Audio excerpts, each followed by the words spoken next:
능력의 비밀 그리스도의 십자가 그 어떤 말과 지혜보다 더 큰 능력 주의 십자가 나는 아네 능력의 비밀 이전의 모든 것 다 헛되네 십자가 하나님의 능력 십자가 하나님의 구원 십자가 나의 능력 내 구원 주님의 십자가 십자가 하나님의 능력 십자가 하나님의 구원 십자가 나의 능력 내 구원 주님의 십자가 하나님의 능력 십자가 하나님의 구원 십자가 나의 능력 내 구원 주님의 십자가 주의 십자가 십자가 하나님의 능력 십자가 하나님의 구원 십자가 나의 능력 내 구원 주님의 십자가 10년 전 보험, 지금도 그대로세요? 상황이 많이 바뀌었죠? 혼자 판단하고 점검하긴 점점 더 복잡하고 어려워진 내 보험. 마이보험 체크에서 맞춤형 보험 리모델링 해보세요. 고객들이 직접 올린 후기로 신뢰가 가는 마이보험 체크. 보험 리모델링이 필요할 때 마이보험 체크. 안녕하세요. 반갑습니다. 양이삼TV 카타콤 3프로 목사 양이삼입니다. 오늘은 2025년 9월 4일 목요일입니다. 네, 목요일에는 찍먹신약 김근수 소장님 만나는 시간입니다. 네, 소장님 인사해 주시죠. 안녕하세요. 반갑습니다. 이제 9월이 됐습니다. 네, 9월 10, 11, 12. 와, 올해도 진짜 저는 9월 24일 날 출국해서 10월 24일 날 돌아오니까 그러면 11월 12월 와, 올해도 거의 다 갔네. 와, 벌써 그렇게 돼버렸습니다. 방금 뉴스 하나 봤는데 통일교 경전이 일본에서 우리 돈 3억 원이라네요. 아, 그게 그 이름이 있던데 그 영적인 능력이 있다 그래가지고 그걸 사면은 뭐 악기도 물리치고 그런다 뭐 이렇게 한다는 것 같아요. 아이고, 한숨만 나옵니다. 통일교가 그렇답니다. 통일교가 지금 시끄러운데 이거 참 이 통일교가 유구한 역사를 자랑하고 있지 않습니까? 통일교가 이참에 그냥 통일교를 잡을 수 있을지 좀 걱정이 됩니다.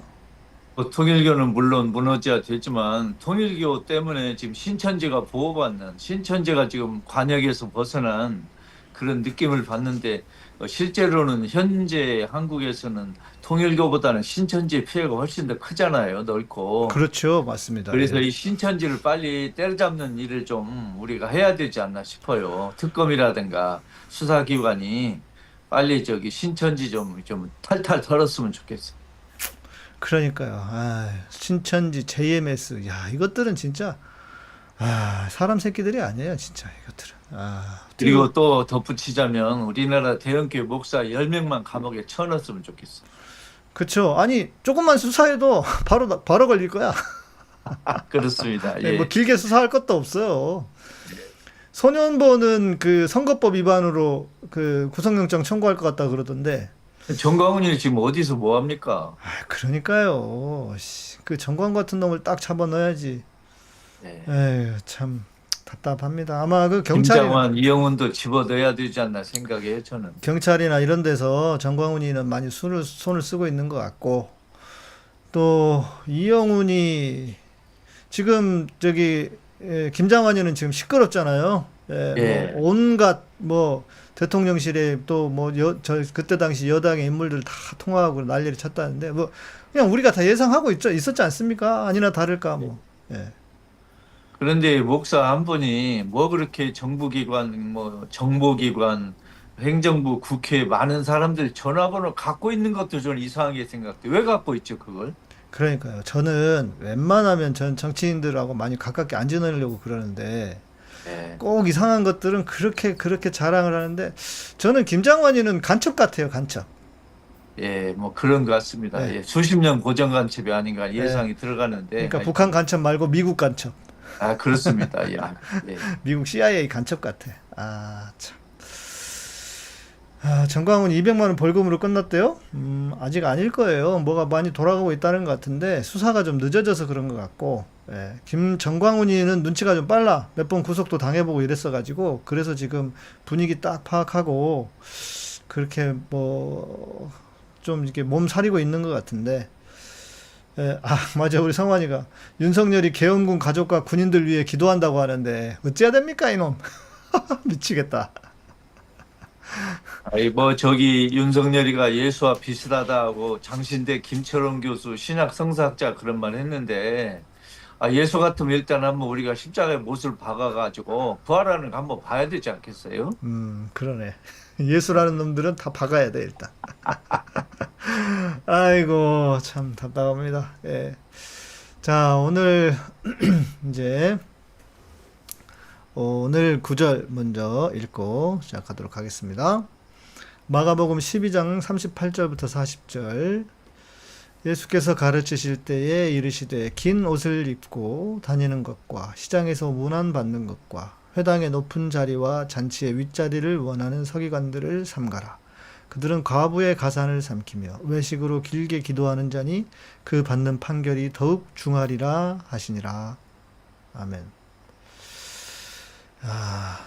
이 구절을 읽으면 일단 뭐 그 뒤에 얘기 나오겠지만 저는 이 구절을 읽을 때 이 구절은 진짜 그 시대에 뭐 예수님을 저항했던 뭐 기득권들, 종교 기득권자들이었다면 이거는 우리 시대에도 이거 목사들이나 이 종교인들에게 하나님 예수님이 경계하는 것이 아닐까라는 생각을 해봤거든요. 이런 규절을 우리 시대가 읽을 때 예수님이 이런 단락을 통해서 우리 시대에 누구에게 이런 이야기를 하는가를 빨리 눈치채야 되잖아요. 그러니까요. 예.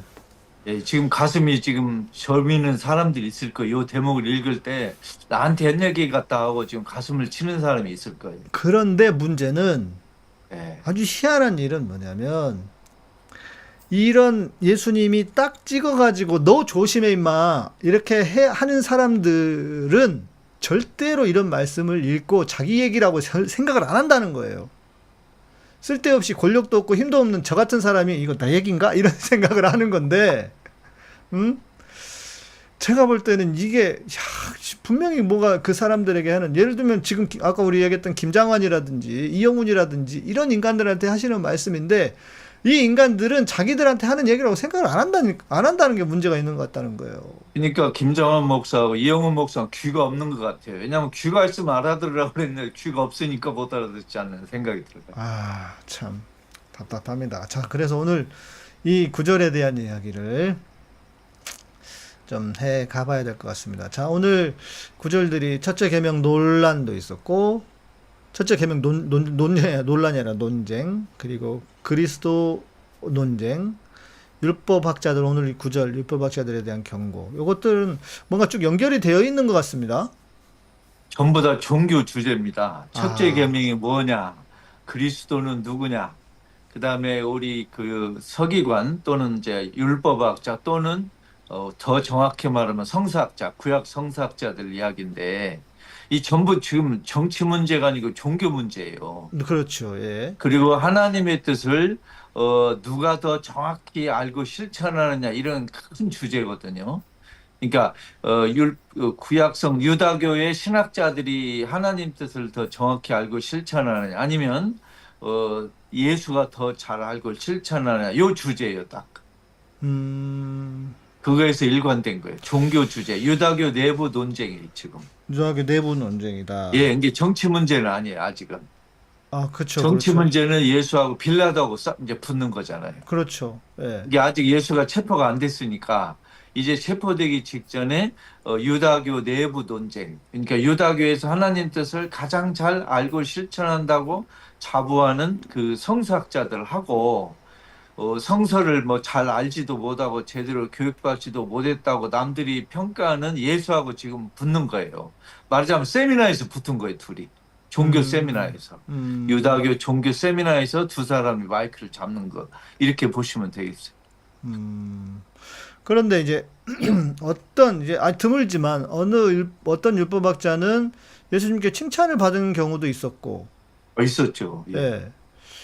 그리고 또 그 예수님하고 뭐 좀 긍정적이라고 해야 될까? 그런 얘기를 하는 사람도 있었고. 예. 그런데 전체적인 예수님의 메시지는 율법학자들 조심해라.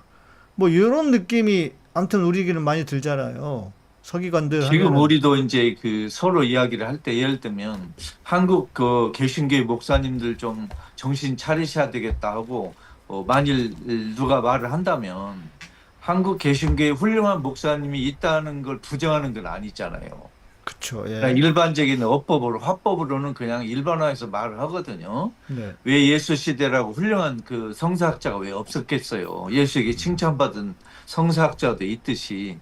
그러나 일반적으로 말할 때는 그런 예외를 알고 있지만 전체적인 구도로 말할 때는 일반적으로 그렇게 말하는 거죠.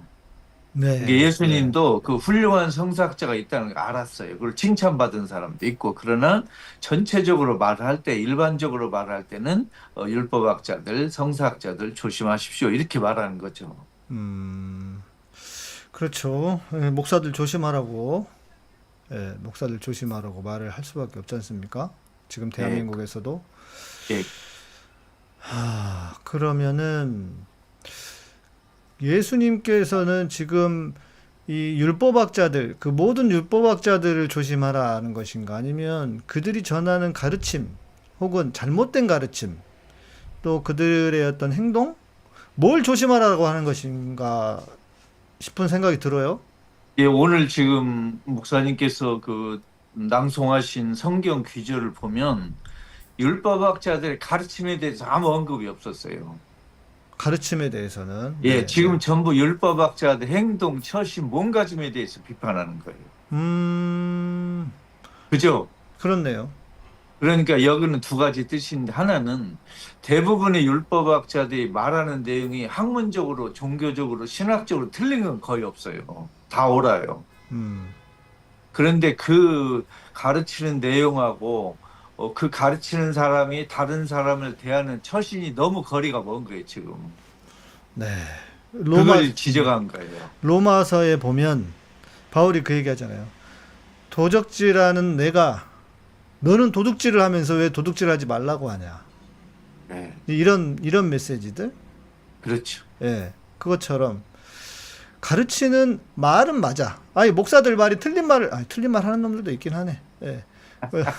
근데 여튼 어찌됐건 그래도 뭐 그 뻔한 얘기긴 하지만 겉으로 나오는 거는 틀린 이야기들이 아닌 경우들이 많은데 뭐 하나님 예수님의 말씀을 가져오는 거니까요. 그런데 정작 자기들은 그렇게 살지 않는 경우들이 너무 많으니까. 예. 이거는 소장님이 보실 때 어떻습니까? 예수님 시대에 이런 율법학자들이 더 기준으로 볼 때 율법학자들이 더 못됐을까요? 지금 시대 대한민국 목사들이 더 못됐을까요? 이거 글쎄 제가 뭐 우리 대한민국 목사님들 워낙 제가 존경하다 보니까 아무래도 우리 시대가 에헤이. 조금 더 에헤이. 낫지 않은가. 거짓말 하시면 어떡해. 아이고 기대는 드는데 그 당시 율법학자들도 예수가 통계내서 하는 말 아니잖아요. 네. 또 우리 시대 목사님들 뭐 아니, 그러니까 10만 제가 명이 말하는 넘고 거는 강도. 강도 나쁜 강도가 어느 정도의 강도로 누가 더 나쁜 짓을 많이 하는가 하는 거죠. 뭐 제가 예수 시대 율법학자님이 세상을 떠나서 제가 아무리 그분들을 비판해도 제가 당할 일은 없잖아요. 네. 근데 지금 우리 시대 목사님들을 제가 약간 좀 부정적으로 말하면 제가 뒤통수 맞을 일이 있으니까 아무래도 저도 오래 살아야 되니까. 갑자기 약해지셨어. 근데 예수님이 우리 바리사이파들을 지금 비판한 건 여러 가지 이유가 있는데 첫째는 바리사이의 가르치는 내용 자체가 크게 예수 눈에 어긋난 건 없는 것 같아요. 근데 가르침과 그 행동 사이의 편차가 너무 크니까 이게 안타깝고 바리사이 아니 율법학자들 가르치면 대부분 이제 예수가 인정하고 같이 하는데 그분들의 처신이나 행동 거지가 너무 가난한 사람들을 슬프게 하고 억압하니까 그게 화가 나서 하는 거거든요. 그러니까 이런 귀절 보면 바리사이의 가르침이 뭐가 틀렸네라기보다 아니 율법학자의 가르침이 뭐가 틀렸네라기보다는 율법학자들의 행동 거지나 처신이 골치점이 많지 않겠느냐 이렇게 보는 게 좋을 것 같아요. 그럼 답이 나왔네요. 답이 나왔죠. 예. 네, 왜냐면 예수님이 그 율법학자들이든 바리새인들이든 가르치는 건 시비? 가르치는 건 뭐라고 하지 않으셨는데 예, 그렇죠. 목사들 한국교회 목사들은 보면 행동도 문제지만 가르치는 것도 문제예요. 그러면 더 문제죠. 그럼. 왜? 아니면 그 이놈의 설교를 들어보면 어디 뭐 써먹을 만한 건져 먹을 만한 설교가 거의 없어. 거의 없어요. 뭔 소리 하는지 모르겠어. 그리고 저런 걸 설교라고 하냐고.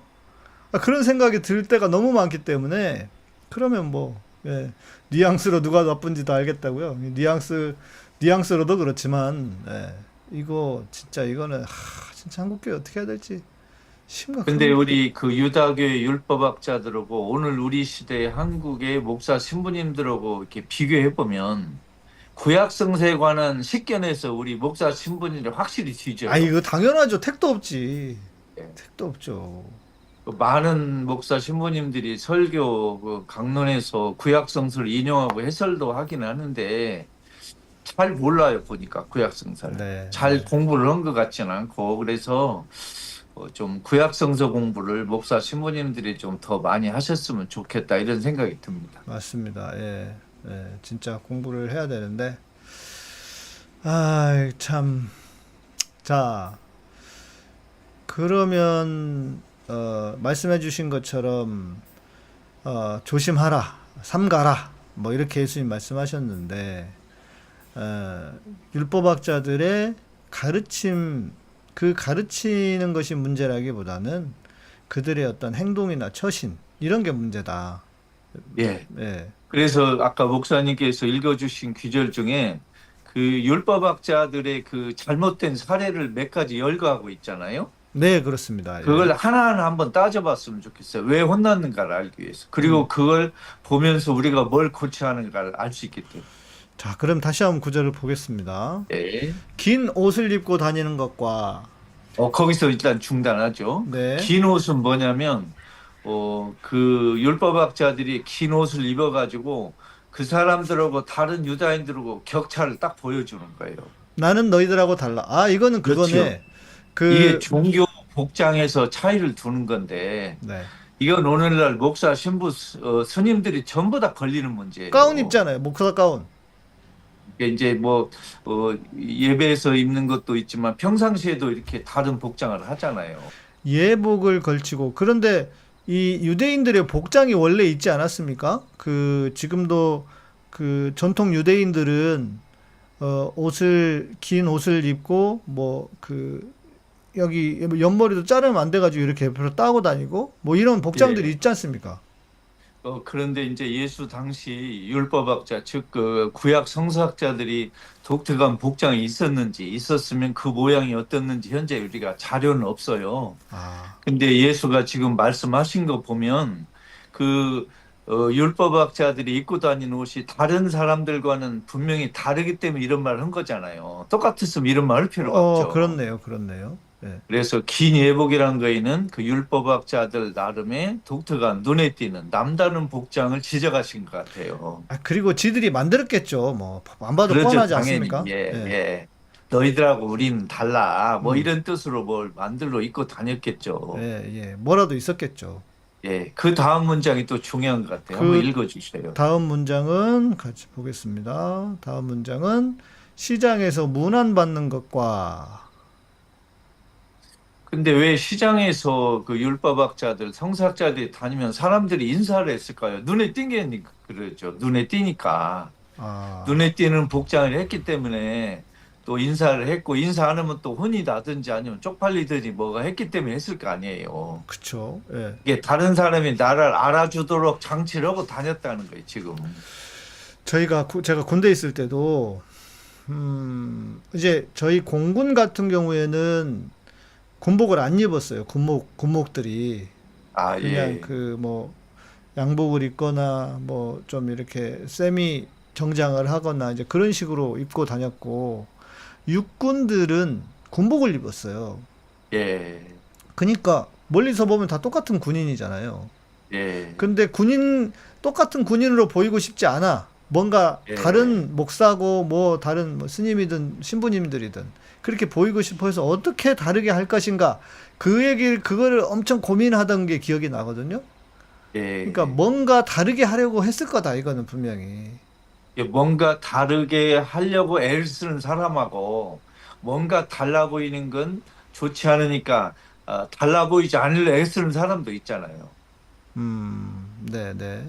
그렇게 달라 보이지 않으려 애쓰는 사람이 더 훌륭하다고 예수는 말하는 것 같아요. 예. 근데 군대에서는 그런 건 있어요. 우리가 군종장교들이 나이가 훨씬 많거든요. 예, 그 계급은 같은데 우리가 훨씬 나이가 많아요. 왜냐면 늦게 군대 오기 때문에 대학원 다 마치고 뭐 그렇게 해서 예. 오기 때문에 신부님들은 군대를 한번 또 오거든요. 예. 그러니까 같이 맘먹으려고 하는 게 좀 기분 나쁘긴 해요. 솔직히 계급으로만 가는 거는 그거는 그거는 이해를 해주셔야 되는데 그냥 그러니까 사람들에게 일반인들에게 그러려고 했다. 시장에서 문화를 받았다. 뭐 예. 예수님 시대에 시장이나 장터가 있었습니까? 참 당연히 있죠. 궁금합니다. 사람 사는 데인데 물건 파는 데가 있을 거고, 오늘날처럼 현대식으로 장치가 멋지게 갖춰지는 않았어도 사람이 많이 모이면 뭐 먹을 걸 팔고 화장실도 있을 거고, 이야기하는 데 있을 때고 그런 장소가 있지 않겠어요, 시장이. 그런 의미에서의 장터. 그런 데서 사람들 눈에 띄고 싶어 애쓰는 그런 광경을 예수님이 좀 나무래신 것 같아요. 잘난 체 하지 말고 그냥 평범하게 지내면 좋은데 뭐 이렇게 눈에 띄려고 애를 쓰느냐 이렇게 나무래신 것 같아요. 예, 장터에서 문화를 받았다. 그 다음에 또 어떻게 나오죠? 그리고 회당의 높은 자리와 잔치의 윗자리를 원하는 서기관들을 삼가라. 회당의 높은 자리, 잔치의 회당의 윗자리. 높은 자리는 뭐냐면 그 회당장 옆에 보통 율법학자들이 앉았어요. 지정석에. 네. 근데 어디 자리에 앉느냐에 따라서 그 신분과 위치가 정해지는 게 우리 시대도 많잖아요. 그렇죠. 예. 종교 건물에도 보면 어디 성가대 어디 누구 앉고 뭐 어디는 의자가 뭐 하늘 높이 치솟고 어디는 어디 앉고 이렇게 다 이 의자 배치에 따라 권력 구조가 배치되잖아요. 그렇죠. 예. 그러니까 그 예수 당시 유다교회는 여자하고 남자는 같이 안 앉았어요. 그랬겠죠. 예. 예, 그리고 남자들 사이에도 이제 율법학자는 회당장은 좀 앞쪽 가운데 앉고 나머지는 뒤쪽에 앉고 그래서 그런 자리로 벌써 신분을 자기 위치를 드러내는 거기 때문에 그런 것도 예수님에게 혼나는 그런 증거가 된 거죠. 이렇게 하지 말라는 거죠. 높은 자리 찾아다니지 말라. 예, 그렇죠. 그 제가 가버나움의 회당에 갔는데 예, 그게 아마 예수님 시대는 아닌 것 같고 그 회당이 훨씬 후대의 회당인 것 같은데 그 자리에 이렇게 그 무너진 걸 다시 세워서 이렇게 하는데 그 오히려 앞쪽이 아니라 제일 뒤쪽의 자리에 모세의 상좌, 모세의 자리라고 여겨지는 그런 돌로 만든 의자 같은 게 있더라고요. 오히려 뒤쪽에. 예, 예. 거기가 뭐 무슨 이제 높은 자리였다. 뭐 그런 얘기가 있어서 여기 앉지 마라 했던 게 그 자리, 이 자리가 그 자리다. 이제 그런 얘기를 제 친구가 해준 기억이 나는데 그런 것도 있었던 건가요? 뭐 하여튼 유다교 회당 안에 특별히 뭐 이렇게 뭐 VIP석이 있었던 모양이에요. 만일 없었으면 예수가 이런 이야기 할 리가 없죠. 그렇죠. 예. 예수도 회당에 다니면서 그 꼴을 봤을 거 아니에요. 그렇죠. 그렇죠. 예, 그런 걸 많이 봤고 그걸 대표적인 예로 들고 예로 들으면 누구나 이해할 수 있으니까 이런 얘기를 한 거 아니에요. 네. 그다음에 또 하나 있죠, 마지막에. 네, 마지막에 한번 보겠습니다. 그들은 과부의 가산을 삼키며 외식으로 길게 기도하는 자니 그 받는 판결이 더욱 중하리라 하시니라. 저 여기서 그러면 과부가 네. 과부가 재산이 있겠어요? 그러니까 저도 그게 궁금한 거예요. 아니 없는 재산을 털어먹었다는 거예요. 심지어 그 가난한 과부들까지도 등쳐먹었다 이 소리예요. 아니, 그러니까 그 시대의 과부는 예. 지금 우리 시대에 뭐 돈 많은 권사님, 혼자 사는 돈 많은 권사님 이런 거가 아니, 그게 다르잖아요. 아니죠. 그러니까 그러니까 네. 그 시대 과부는 남편이 없고 남편이 없으면 경제력이 없기 때문에 정말 생존하기도 어려운 그런 사람들의 가산을 등쳐먹을 정도로 가난한 사람을 이렇게 그 등골을 빼먹었다는 얘기를 혼내는 거죠.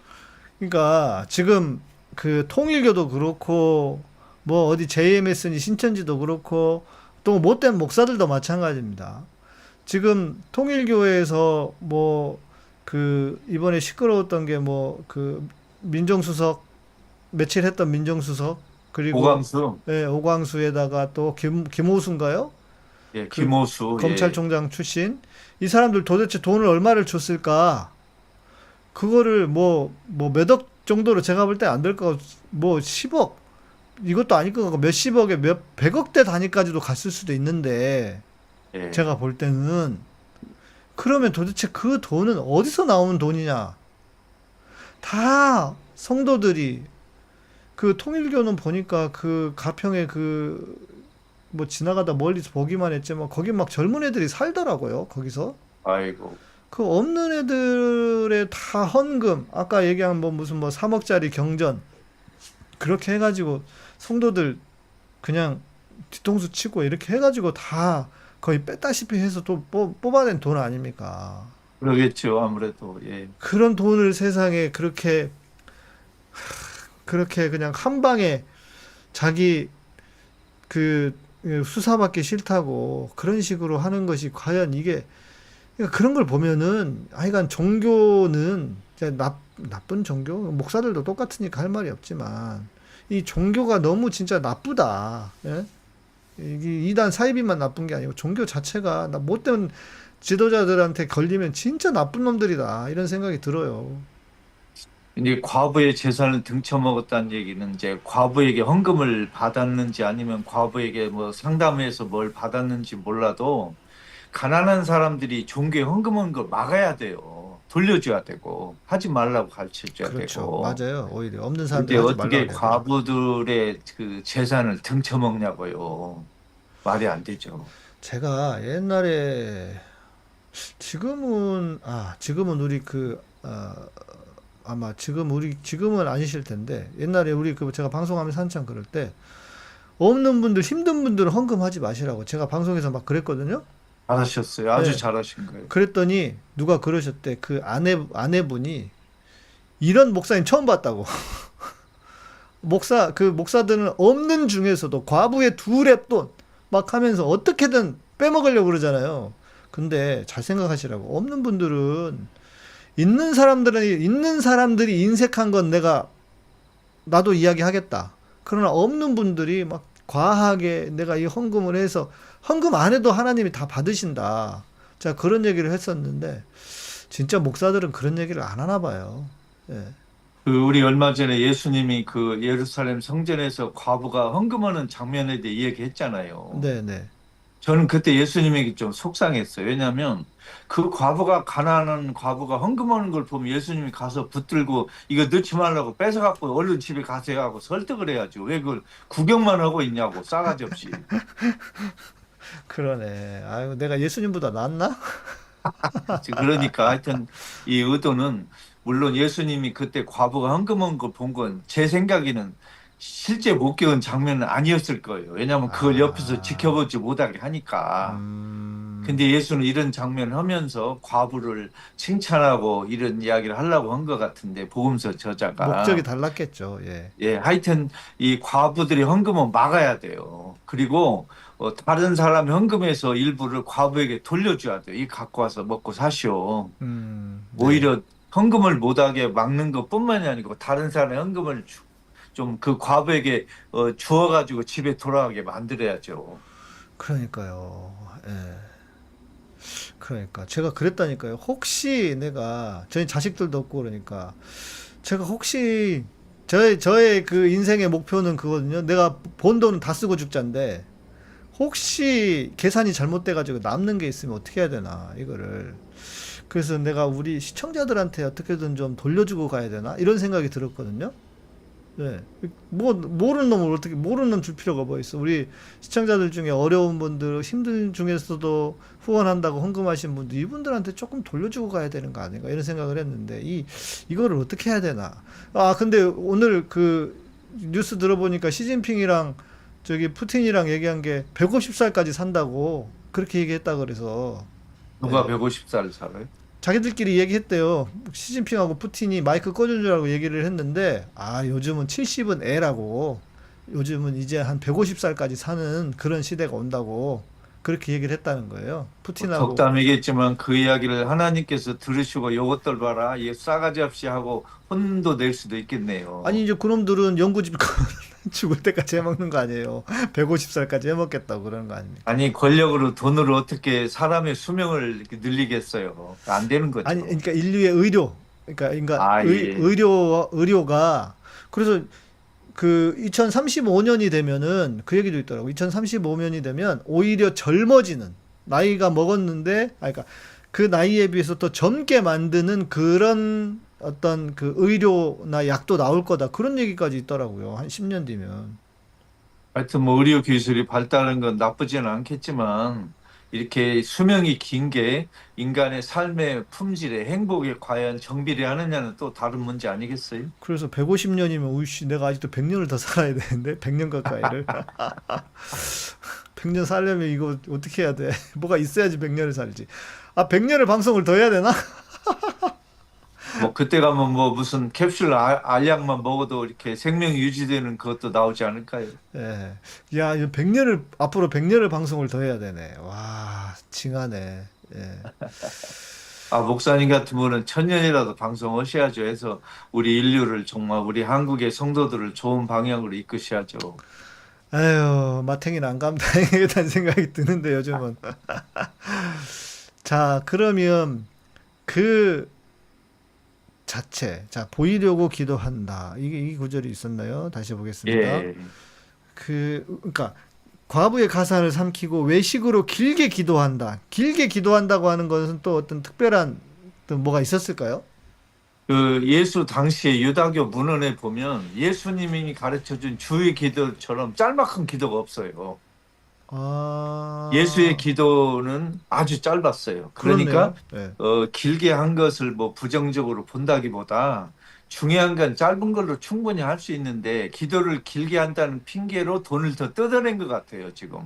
그걸 말하는 것 같아요. 아, 더 세게 기도해주면 더 영험 있는 기도니까 돈도 예. 더 내, 이제 이런 거네.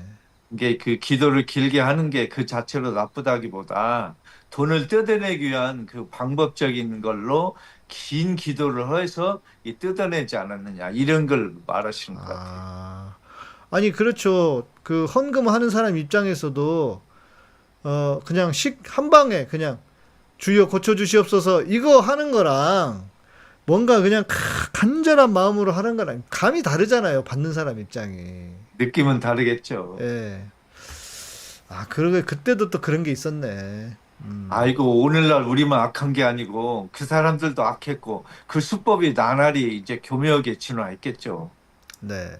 자, 그러면 오늘 이 구절은 진짜 이 율법학자들의 심판을 엄한 심판을 받을 것이다 한 것처럼 오늘날 목사들도 또 그 근처에 있는 사람들이 더 큰 심판을 받는다 이런 의미일까요?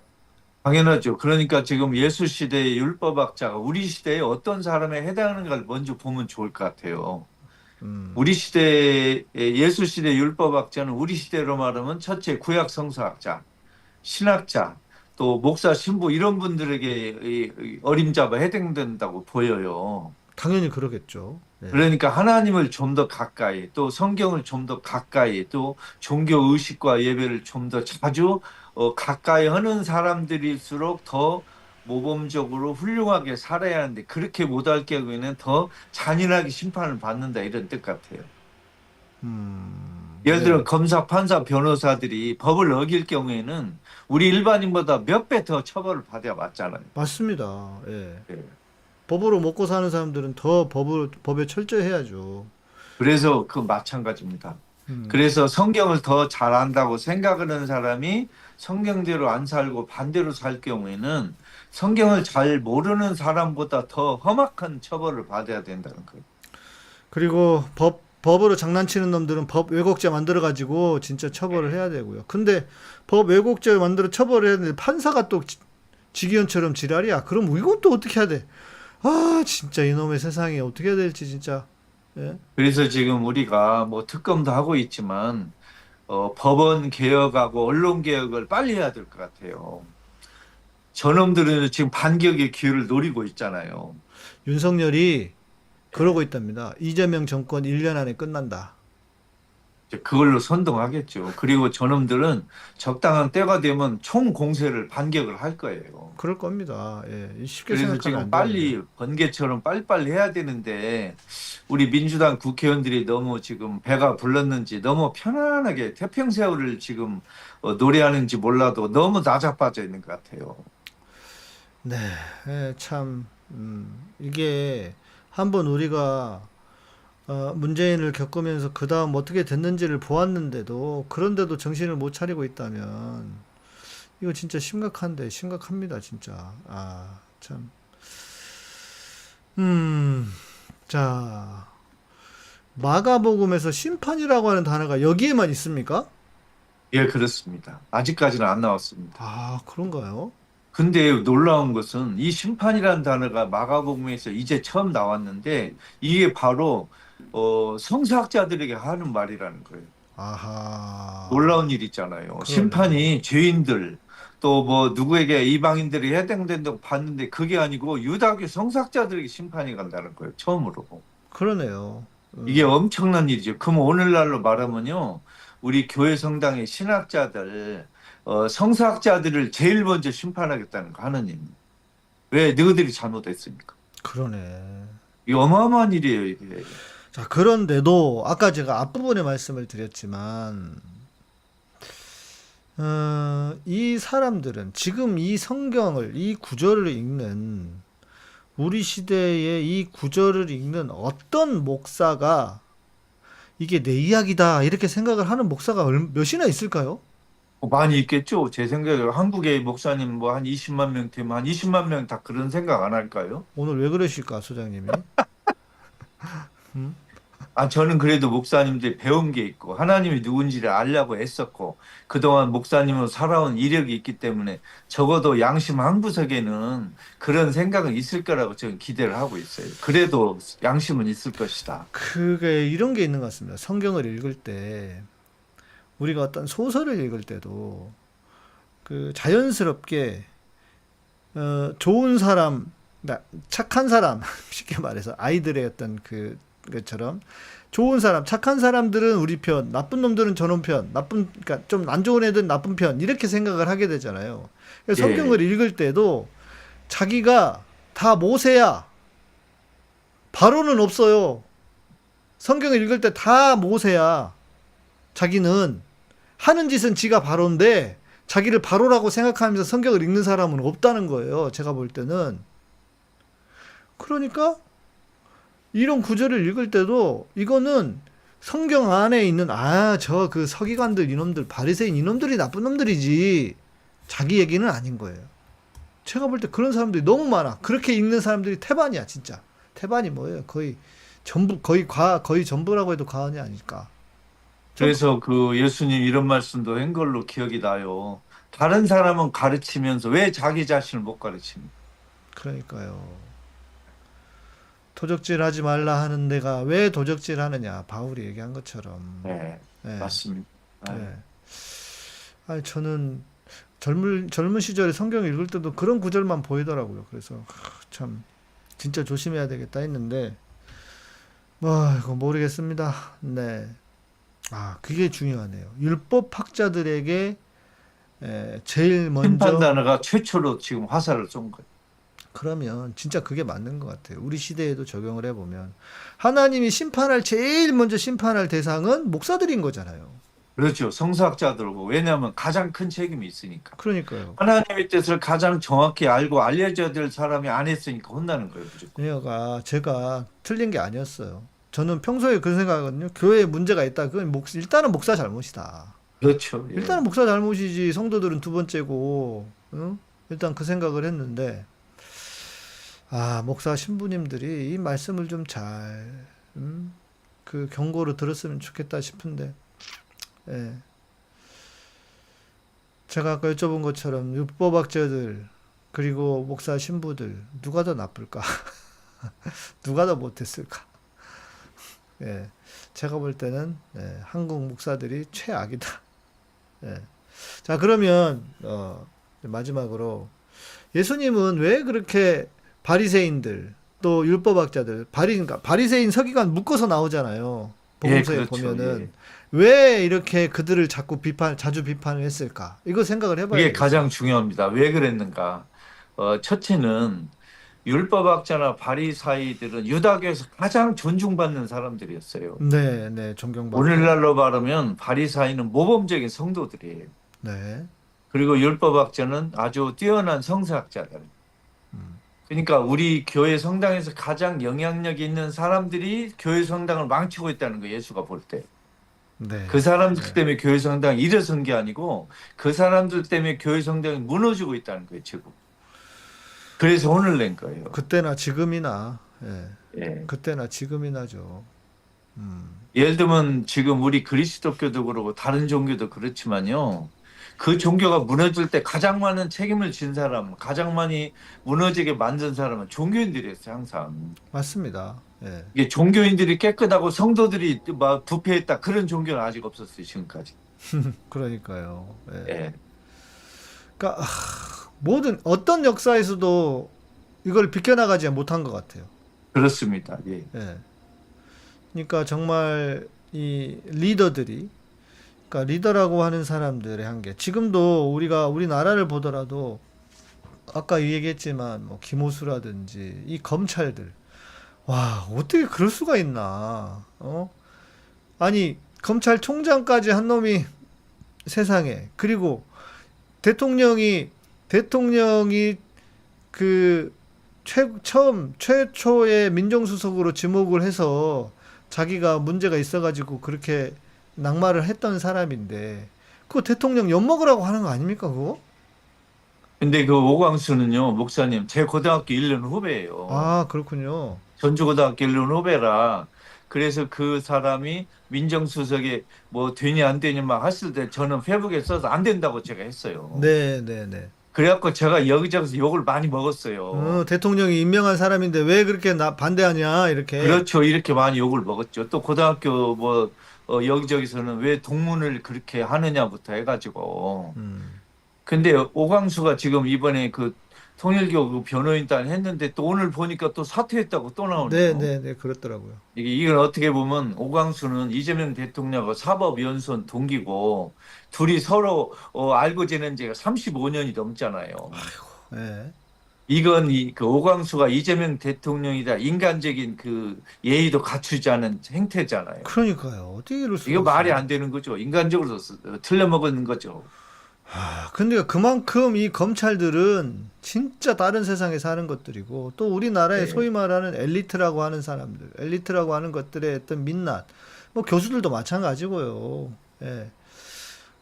이 지금 우리 대한민국 사회를 어떻게 해야 되나? 예, 그런 그 안타까운 그러니까 국민들은 우리 시민들과 국민들은 얼마나 훌륭합니까? 그에 비해서 이런 걸 그렇죠. 정말로 훌륭하죠. 우리 시민들은 거리에 나와서 그 겨울, 추운 겨울에도 정말 윤석열 쫓아나기 애를 썼는데 그 뭐야 좀 상류층 잘 사는 층들은 부패해가지고 그냥 저렇게 함부로 사는 거 보면 정말 마음이 아프고 예수 시대에도 상류층들은 똑같이 부패했어요. 그러니까요. 하여간 그러니까 예수가 계속 비판하는 거예요. 상류층들. 가졌다는 것들, 힘이 있다는 것들은 다 똑같아요. 그러니까 다는 아니겠지. 좀 아주 드물게 그러겠지만 또 이럴까 참. 시대는 세상은 변하지 않는구나. 우리 JWK님께서 질문을 주셨어요. 한국말로 판결, 심판이라고 해석한 단어가 헬라어로는 같나요? 판결과 심판. 어떻습니까? 그 그리스 말로 크리노라는 단어가 있는데요. 이건 분별하다, 알아내다부터 해가지고 뜻이 여러 가지인데 우리말로 심판이든 판결하든 간에 이건 우리 번역어니까 옳고 그름을 구분한다 그런 뜻이에요. 원래 그리스 단어에서. 이게 심판이든 판결이든 우리는 뭐 사법부를 자꾸 연상하잖아요. 그렇죠. 예. 근데 일단 하나님께서 옳고 그름을 구분해 주겠다 그런 뜻이에요. 옳고 그름을 구분해 주신다. 예, 예. 네, 자, 오늘은 또 이렇게 마무리를 해야 될 것 같습니다. 중간에 방송 사고가 좀 있었는데, 이거 성환이 이거 그 두 개 붙여줄 수 있을지 모르겠어요. 자, 이제 마무리해 주시면서 마지막 말씀해 주시면 좋겠습니다. 자, 우리 예수님께서 우리 유다교의 가장 모범적인 사람들 또 가장 성서를 잘한다는 사람을 혼낸 이유가 뭔가를 알고 우리 시대에 우리 교회 성당이 지금 무너지고 어려운 상황에 가장 큰 책임이 누군가를 알아내고 좀 반성을 많이 좀 했으면 좋겠어요. 그리고 오늘 귀절이 나 자신에게 어떤 메시지를 주는가를 좀 새기면 어떨까 싶습니다. 참, 결국은 우리 같은 사람이, 저 같은 사람이 반성을 해야 되는데, 뭐 저는 그래도 비교적 그렇게 나쁜 짓은 안 하고 사는데, 목사가 세상을 망치고 있으니 참 부끄러운 세상이 돼버려가지고 참 힘듭니다. 힘들어. 예, 너무 마음이 고통스럽고. 아픕니다. 많이 예. 진짜. 반성하는 사람만 해요. 그러니까요. 예, 안 하는 사람은 그러니까 죽어도 안 반성할 하고. 필요가 없는 사람은 계속 반성하고 있고 진짜 반성해야 될 사람은 반성 안 하고 그렇게 지금 가는 것 같아요. 세상이 그런 것 같습니다. 아이고, 네, 씁쓸하지만 그래도 뭐 반성이 끝이 없겠죠. 또 돌아보면서 모두도 우리도 그렇게 살고 그러셨으면 좋겠습니다. 우리 토요일에 미랄복지재단에서 2시에 오픈 모임 있는 거 여러분 아시고 참석하실 분들 신청해 주십시오. 오늘은 여기까지 하겠습니다.